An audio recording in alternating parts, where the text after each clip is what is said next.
You don't carry around a spare tranny in your family truckster? I don't know if I can be your friend. Ugh. Okay, we made it. Oh my god, we're gonna die. I just got some new products to try out. Now, this is all my own money. Nobody's sending me stuff. I just thought this might be helpful. I got some of these rare earth magnets from Eastwood to hold panels together. I've been using butt clips to pinch panels together. We're going to see how these work. They're pretty strong. They've got little pieces of plastic to keep these things from sticking together. One thing I'm a little disappointed about though is we're going to try out their new platinum rust encapsulator. I'm going to brush it on in the floor. There's surface rust on the floor pan inside, probably on both sides. So we're going to see how that goes. This is only a pint. It was like $40. I love their black, which is the older product. Here's a quart, which is also about $40. So we'll see how it goes. Supposedly the platinum is 3 times better according to their claim.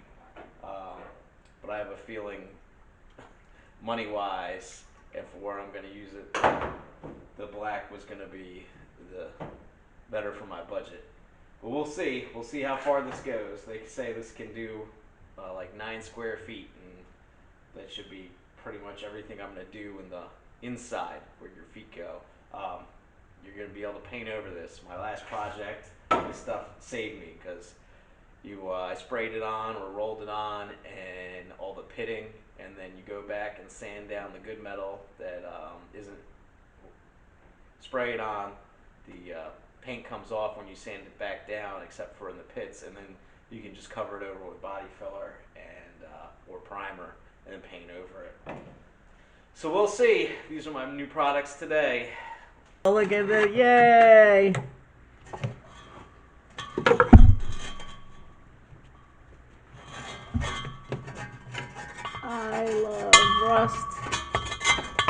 I love rust. Folks, I'm gonna have to put on keep this crap out of my eyes. And I have my friend, the wire wheel. Because this undercoating sucks.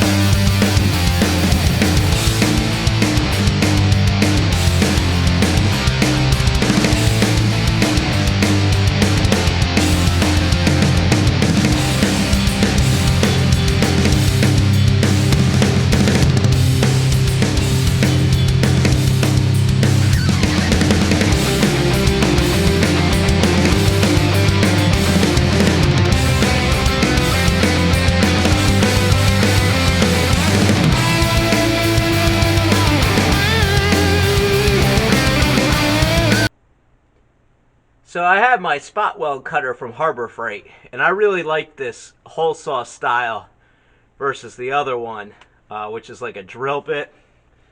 But you can never see all the spot welds under the paint. So what we're going to try first, because I just got to get back in this corner I left the other day. I don't mind welding any seams. It's all going to be covered with carpet, so you're never going to see this. And remember, we just want the original shape and appearance. This isn't our restoration quality. I'm doing this in my garage. We just want it to look right. So we're going to try and cut it with the cutoff wheel along here and up. And maybe I'll drill out these spot welds just so I can bend it up, because I got to make 2 pieces of metal to fit in here to match the original layering to keep the strength.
So we're going to start working on our little rust patches, the 2/4 panels, and this door.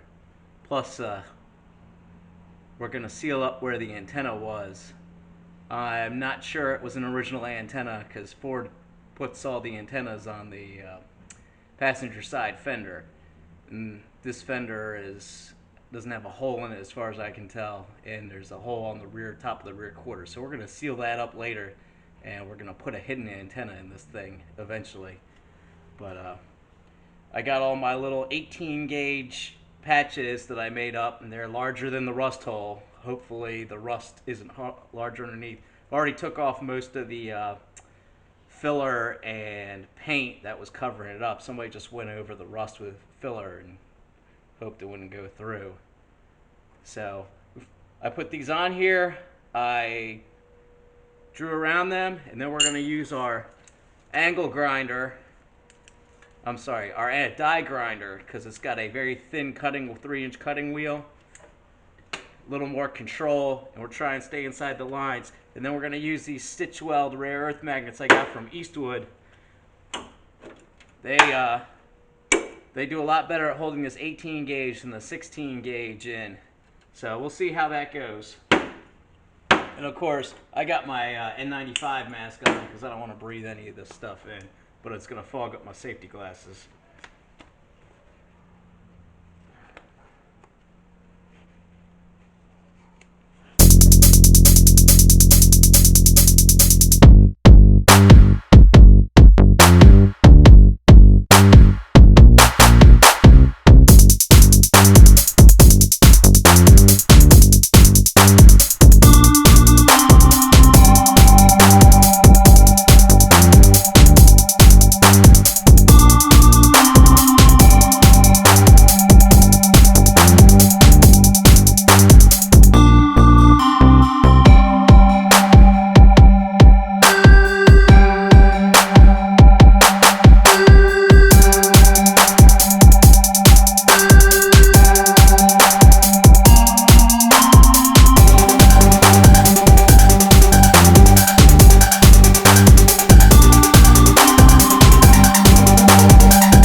So I'll come through here with my sanding disc, and as you can tell, I hate using my air compressor.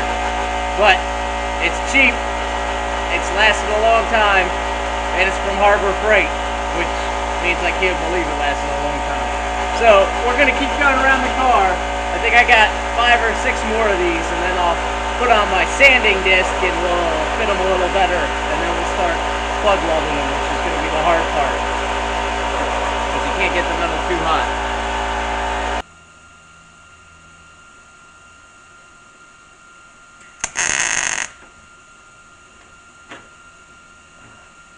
I really didn't think I was going to like these stitch weld magnets. They're working pretty good.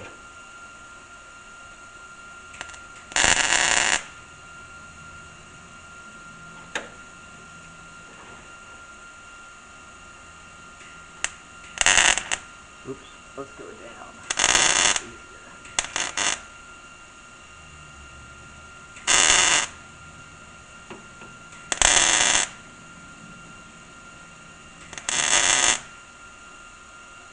All right.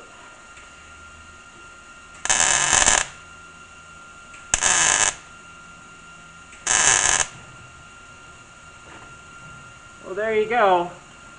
The start of one. Now we're going to have to skip around this whole car, otherwise it's going to get too hot.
2 spots, maybe 3 I gotta fill. I actually got a pretty big hole right there.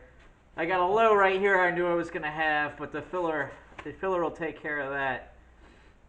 And I'm just trying to recreate this line, although once I figure out a way, I gotta come back and plug these holes because I really want a smooth rocker. And I want a way to do it without putting on a new rocker. We we used a hole saw, and we plugged up our antenna hole. Now we're going to start grinding all these patches up.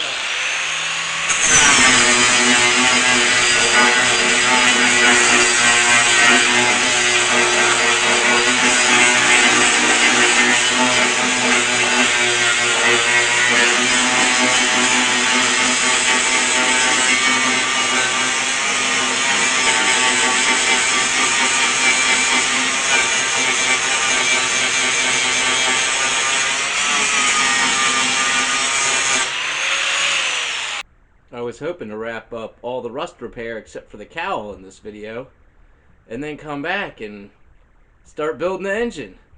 But this happened. Yep, that's Fred Flintstone's floor. I just kept finding holes and more holes and more holes, so we're going to be cutting out both sides. And now the kids are home from school, and I got no time to do it all, so we're just kind of screwed. See you next time.